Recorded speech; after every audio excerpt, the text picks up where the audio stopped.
Welcome to Healthcare Facilities Network. I'm Peter Martin from Gosselin Martin Associates, and you have clicked on episode 2 of my conversation with Larry Rubin. Larry is a healthcare consultant. He owns Rubin Healthcare Compliance. Larry is based in the Tampa, Florida area. If you missed our first episode, I would encourage you to go back and watch it. Larry is well known in the healthcare facilities management world and the compliance world. He has worked at some big organizations. He has been a life safety surveyor.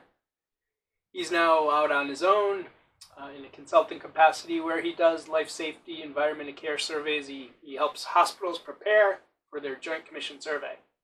In this second episode, Larry documents his top 5 life safety findings, his top 5 environment and care findings that he finds when he is out surveying hospitals. But both episodes are really a must-watch, I think, whether you're new to the field or you've worked in the field for 40 years. We cover a lot of ground.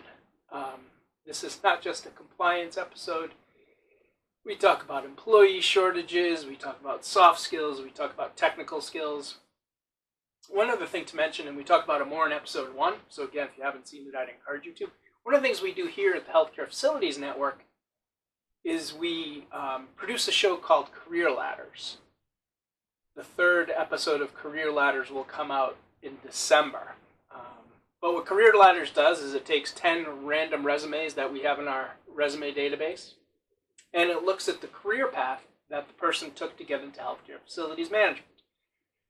Of course, the person's name, details, they're all blacked out. We're all about not divulging personal information. But I think what the Career Ladders episodes do is they allow people to see, okay, how do these people arrive in healthcare facilities management? And it's from a variety of avenues. If we were to do a career ladder of Larry, it would be pretty interesting. Larry has been a police officer, he has been a teacher, he's a mechanical engineer, so a very eclectic career path took him into healthcare facilities management. So this is episode 2. Lots of lessons to be learned. I appreciate you tuning in. I hope you enjoy it as much as I enjoyed talking to Larry. And again, I will link to episode 1 if you haven't seen that one. But as always, thank you for clicking on the Healthcare Facilities Network. And enjoy our video, which we are going to pick up midstream. Things I really try to do on every survey, I try to make sure that everybody talks about it's not just facilities. It's really, it takes a village to make this hospital work well and be ready for a survey. It's every 3 years. And when you think about it, it's always the last 6 months before a survey. All of a sudden you get hundreds of work orders. Hey, can you paint this? Can you fix this? Why not do continuous compliance? Why not be ready all the time? And they're not. They're really not. So it's really frustrating. And you have so many great people working in the hospital. If you work as a team and become the village, if you see something, say something. You walk by a drip in the ceiling, say something. If you see something, let facilities know. There's a work order system. You can certainly call somebody. They just don't do that. So it's kind of like frustrating to facility folks that, I love when they say to me, I've seen this many, many times. I've sent in hundreds of work orders. Really? And you go research it, you find nothing. That door's been broken forever. Well, did you put a work order in? Oh yeah, many. Yep, I always do that. And we research it, we can't find a work order. And it just really, yeah, don't lie to us. Right. Do you think, as you were saying that though, relative to the work order, do you think that in some organizations, I know it was kind of similar with ours, a work order for a person putting in the work order, and it could be, hey, I passed him in the hall and I asked him, that's a work order. Or a work order is a text these days because everybody texts. They don't, it's going back to like process, why those military people are so good, because they are used to process and that's what they do. Yep, exactly right. Yep. And I see that all the time, hey, they see Joe the plumber. Hey, my sink's been leaking for a long time. Can you take care of that? And of course, Joe, he'll go fix it. Right. No work order. So there's Right. no record of it anywhere, and that's a problem. So yeah, we always tell the guys, hey, please, that's a problem. So yeah, we always tell the guys, hey, please, if somebody tells you something, call it in, put the work order in, and go and let somebody else, let it get issued to you or somebody else. Do you miss any of that day to day? Yeah, I do. You do. Which is why I like surveying, because I get back into a hospital and if I see something, I'm always looking to save them energy. So I'm always looking at, hey, have you thought about this? Have you thought about that? And try to change their processes. Yeah. Are they, do you find like you as a consultant, do you sometimes have to catch her? Because you just listen to you talk, kind of your natural nature is to educate and to help. Do you find sometimes you have to just say in your own mind, to accomplish what you need to accomplish, I kind of need to at least not back off, but like stay on task so that I get done what I need to get done, as opposed to trying to help them all over the place? Does that happen to Yeah. you? Yeah, it happened just recently. I had to go back at night in the hotel and I was doing all the writing and I'm up to 100 findings. I'm going, I spent so much time talking, I didn't hit all the areas I wanted to hit. So the next day I said, look, let me concentrate on this now. Let's concentrate on all the things I did not see that you try to lead me away from. And just said, oh, that's what you're doing. So I said, right. Because I so want to help everybody. So Yeah. so all of a sudden now it's I miss those areas. I'd like to get them done. And they said, are you sure you really want to go in there? I said, yes. That's what it's all about. Right. And then they admit to me on the way in there, it's not the best shape, but yeah, okay, let's take a look at it. Right. And again, it's no sense hiding it. I'm there to help you. I'm not a Joint Commission surveyor. I'm here to give you some help. So let's get it fixed. Yeah, I mean, maybe maybe you don't see it, but if I don't take you there, but the Joint Commission's going to see it. I mean, what am I paying you for? If not, and I tell them, I said, look, I know you have. They'll give me a sheet with all this information on it that they check whether it's been a eye wash station for weekly check or whatever. But I said, you need to have a different eye on this. It's not that I don't trust you, it's just that I don't trust you, and you have to stop looking at that now and said that almost looks like it's been pencil whipped. So do you really think these are being checked? You got to make sure that this is your hospital. You're held accountable for it. If something happens in this hospital, you're the one going to court. So is the work really being done? Are the PMs really? And then I show them, I went down and looked at the fire pump with them. And said, this PM is not being done. Can't you see it? The Zerk fittings are sealed. No one's taken the cap off. They're brand new. And the pump's been in there for a long time. Nobody's done any work on that pump in a long time. So he outsourced it. And if you outsourced it and the vendor didn't do his job, you need to be looking at that and saying it's not being done right. And that's why you do a survey. That's why you're there. Right. Is everything really being done right? Are you really doing all the PMs? When you start looking at electrical switchgear, you're looking at all the breakers and they're full of dust. Is somebody really taking care of that? There's a lot of stuff. So you got to make sure that your site is really being, again, if something happens, you have a fire or you have an explosion or whatever it happens to take, everybody comes down to see you. OSHA, you name it, and you wind up being in court, and you don't want that. Right. Yeah. I mean, it's just such a, number one, it's for patients, but it's so visible and you just don't want it. You don't want to be on the newspaper and the TV. Have you seen, Larry, in your years relative to compliance and surveying and now consulting, how has the process changed and I'm not asking like how they do it, but how has it evolved from, very early on, if it was, a slap on the wrist all the time to now where you're trying to educate and bring them on? How has that whole thing changed, or has it? And if it so, has changed. Yeah, I think originally, way back when I first got involved with the Joint Commission, I think Joint Commission survey started in 2005. And it was, again, it was a learning time for everybody. And about 2010 or so, everything changed a little bit. Where CMS was getting more involved and saying that, our surveyors go out and we find many more findings than your guys do in 2 days. How come? Yeah. And I remember George Mills saying, hey, wait a minute.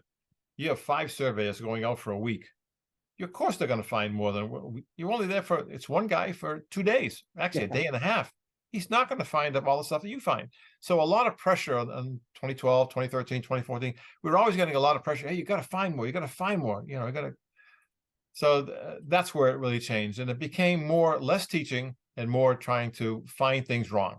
Yeah. And that's kind of sad because the whole goal was to make your hospital safer. Well, if you teach people to keep it safe, that's what they do. And to whack people on the head just didn't work. This is Peter Martin. If you or your organization is interested in advertising or partnering with the Healthcare Facilities Network, including sponsoring content, then please email me using the barcode in the lower right of your screen. From the trades level to the vice president level, from planning, design, construction, project management, compliance, safety, and security, the Healthcare Facilities Network reaches FM people where FM people are. Yeah. Do you feel it's shifting back I mean, obviously CMS is still that elephant in the room. And it doesn't seem like there's, they're not laying off. Laying off the pressure, but are you sensing maybe a little bit of a shift towards that education model? I think it's coming back. There's so many new, you got to remember now, when there was like way back when, before COVID, we had 80 life safety surveyors, and about 40% of them didn't come back. Yeah. So a lot of new faces in there, a lot of new people, and they came in gung-ho. They're raring to go, and they're very knowledgeable, and they want to teach. So they want to make sure everybody's making the place safe. So I'm seeing teaching coming back again, which is really good. I hope. Do you think a good to be good at compliance, it sounds a little goofy, but like, do you need to have that education mindset at your core to be that continuous learner and kind of inquisitive? You would think so. You're an engineer, you understand it, you're always digging. I understand now they've hired some OSHA people, which or safety people and emergency management people. So we've got a wild array of what's out there now, which is really good. So you don't know what you're going to get. So, but they're learning too, because as you do more and more surveys, you learn a lot too. So I think that's helping. And that's probably going to be the blueprint going forward, because as we've said, you're going to have to attract people from other fields into it. I mean, there's simply not enough folks. And they're coming in. Yeah.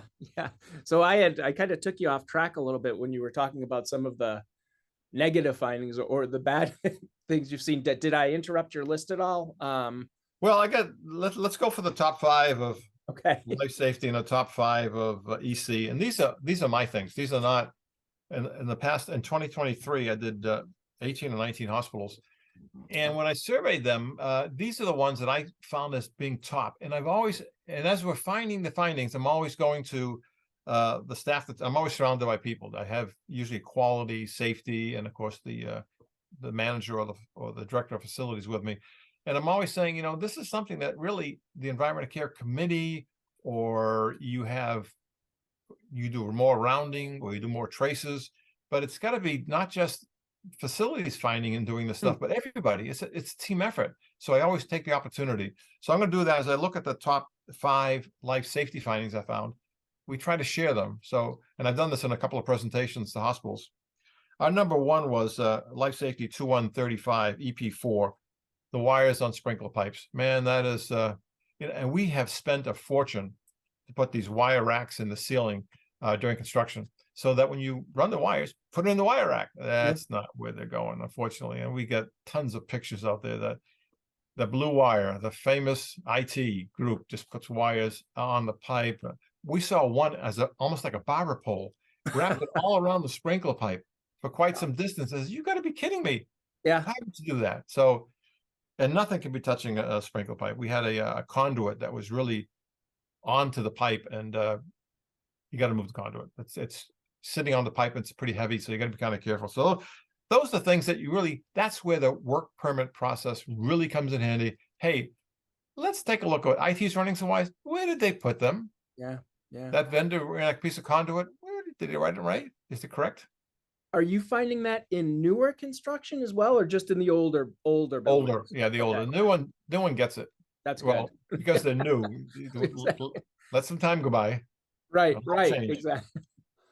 Our number 2 was the life safety 2135 EP14 blocked fire extinguishers. Well, how can you do that? But you're seeing it. And I tell everybody, hey, why not paint around it a 3-foot rule with some tape or something, or put on it, do not block fire extinguisher. And actually, we found the block fire extinguisher with the sign there, so What's the craziest thing you've seen blocking a fire extinguisher? a move and cool unit.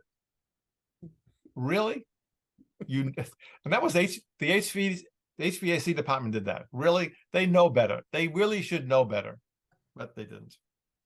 The third one is the Life Safety 2110 EP14 firewall penetrations. And the big thing right now is the scab patches.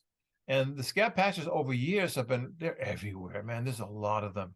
And that's something everybody's challenged with.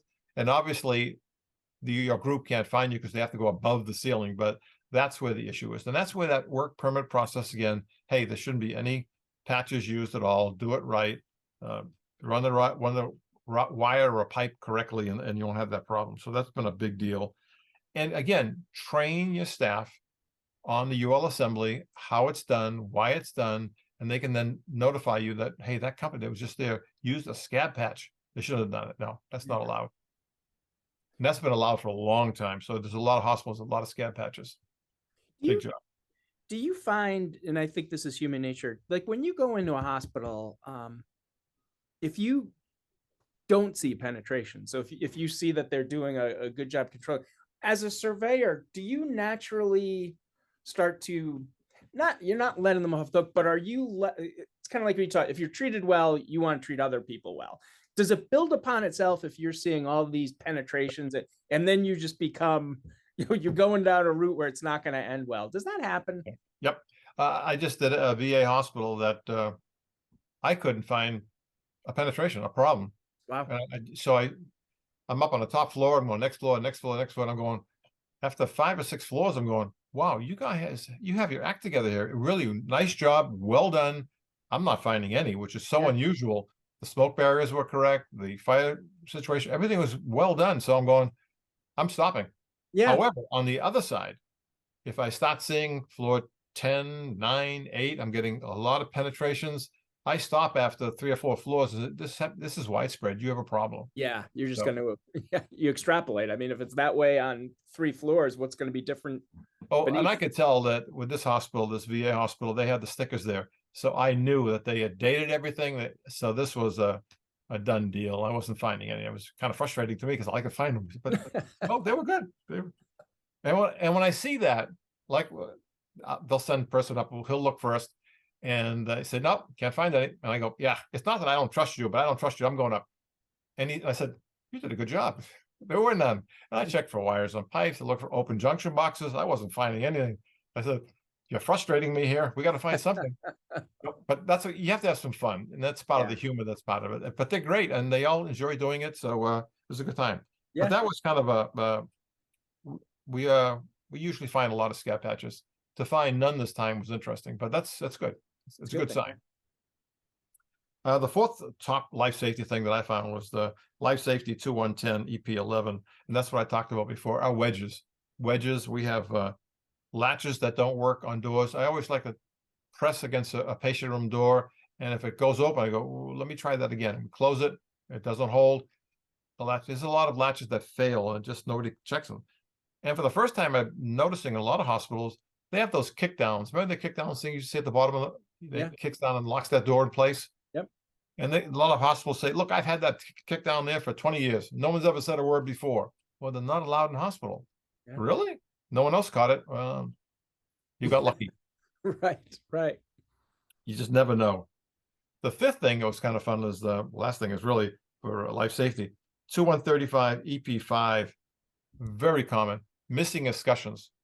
And if you can spell it, I always ask them, can you spell escutcheons? And that's a tough one to spell on meeting notes. Yeah, you got to get it right the first time and just copy and paste. Exactly. So I see a lot of that. Dirty sprinkler heads. And we always go to the loading dock, especially up north. It's a dry system usually. And just being outside in the salt air, those sprinklers get corroded. So they've got to be replaced. And we always ask them, we said, look, how long have those quick response been in there? And they say, oh, a long time. Well, at 20 years, you're going to take a look at them. Should you replace them? You have to check 10%. Did you know all that? And they said, no. And if you're over 50 years, which many hospitals are well over 50 years, on the normal response, have you changed those out yet? And they said, oh, I didn't know that. take a look at 99. You got to take a look at that, you know, in 72, you've got to take a look at changing out those sprinkle heads. And then they finally do it. But I catch them on it every time. Yep. The top EC ones really, and again, using other people, not just facility folks, but what help can you get from your rounding, your EC rounding, and of course your village. All this EC 261, probably the most common of everything. 261 EP1, which is your stained ceiling tiles. And I like to stick around when I see a badly stained ceiling tile. And usually right behind us is the guy with the ladder, and he's got brand new ceiling tiles raring to go in. And I always watch them how they take it out. It's how you take that stained ceiling tile out. It's got all kinds of, could have mold growing on it, whatever. How are you taking that out and protecting the people in the hospital, the patients? Because there's spores on that. So if you start taking it out, and there's always airflow, it's running around everywhere in the hospital, do you bag it immediately, or do you take it off, and every time they take it down, they put it down the base of the ladder, and they put the brand new tile? I said, whoa, wait a minute. Now that's an IC finding. What? Yeah, because there's spores there that just went everywhere, thanks to you. Now, if you bag it immediately, and that's what the surveyor stands around. You know, I always play Mickey the Dunce and say, well, I'm just waiting here, see what happens. And sure enough, he did. That's exactly what he did every time. You never know. Yeah. And you can see damaged walls. You can see the nurse cord, you know, the pull station inside the bathrooms. It's wrapped around the. I said, this is stuff that really your environmental care committee or nurses or everybody else is walking around the hospital. If you see it, let us know. If it's a damaged wall or it's whatever it happens to be, rust anywhere. We saw some ceiling tiles with black mold growing on them. I said, doesn't somebody say something? Yeah. So that's one that the environmental care committee going around doing traces can really be a big help to you. The second one that's a lot of fun is EC 251 EP9. That came back to life again. That is the spares being in the on position. And that's a problem because you don't know what they're feeding. We're also finding that you have to label your main emergency shutoffs. So if you have a natural gas line coming to the hospital, is that labeled main gas shutoff? How about water? Main water shutoff, main power shutoff. So especially on a boiler room, you want to know where that gas valve is to shut if there's a crisis sometimes. So everything has to be, all your utilities should be labeled. The FDCs outside, fire department connections have to be labeled so people know how to find them quickly. And then we're seeing a lot of people just not doing it. So they go set it up. I think especially I mean, obviously it's critical, but even more so with, I mean, some of that built in, and again, it's not a good excuse, but you know, the person who might have known what that served, they could be gone. I mean, you're losing so much staff. How do you learn? I mean, you can't learn by trial and error. Everything has to be labeled today. If you don't label it, your turnover is so great, you have to label everything. Where is the gas shutoff? Where is the main water shutoff? Where is electric? How do I kill power? So those are all important things that we just have to get out there. Yeah, absolutely. That's important. The third one was EC 255 EP6, and that's our favorite one. It's a lot underneath there. That has to be 100% of your non-high risk PMs must be done. That is a struggle for every hospital right now. The high risk and infection control, they try to get done because that's the first at the end of the month, they try to get it done. It's the non-high risk. Many hospitals are 60 or 70%. They're not 100%. You just can't get that. You don't have the staff. You're missing people. And let me tell you that, we contracted out, but the contractors are having the same problem that we're all having. They can't get the right people. They just don't exist. So, and they're in training, or they may not do the best job. When you have an in-house team, they have ownership and they want to make sure that it's done correctly. Well, somebody from the outside may not have that same ownership. Are you finding, Larry, more PM slippage as we've, yeah. Again, that's something you don't really it's because they don't have the staff. Every time you hear it over and over again, don't have the trained staff, or it's been a huge problem. And this has been, there's many things on this EP6 is from blocked electrical panels, freezer temperatures, your emergency lights being done, egress lights.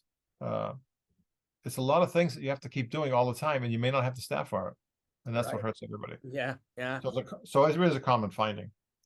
EC 221 EP5 is probably another one that's so common. That's your eye washers and showers. Are you really Do you really need the eye wash? First of all, do you have a risk assessment on it? And again, that's part of your team needs to do a risk assessment together. Make sure you get the 10 seconds. Make sure that I always like hearing that the staff that wanted the eye wash there actually every week checks it and actually does the PM. So they got a chance to throw the lever down, it runs it. You get a chance to see the caps blow off, and you keep it clean, of course, and make sure that it's tepid water from 60 to 100 degrees, all the right things. And then once a year, I want to see the annual PM done by facilities to make sure that it's the right flow with the 0.4 gallons per minute, the whole bit. So those are a common finding. And you would think that, by now we learned all this. No. Yeah. And there are eye washes everywhere. People have gone out of control. You're putting them for every reason. No. What are you doing? Well, I could get blood. Well, that's not what it's for. It has to be caustic or corrosive.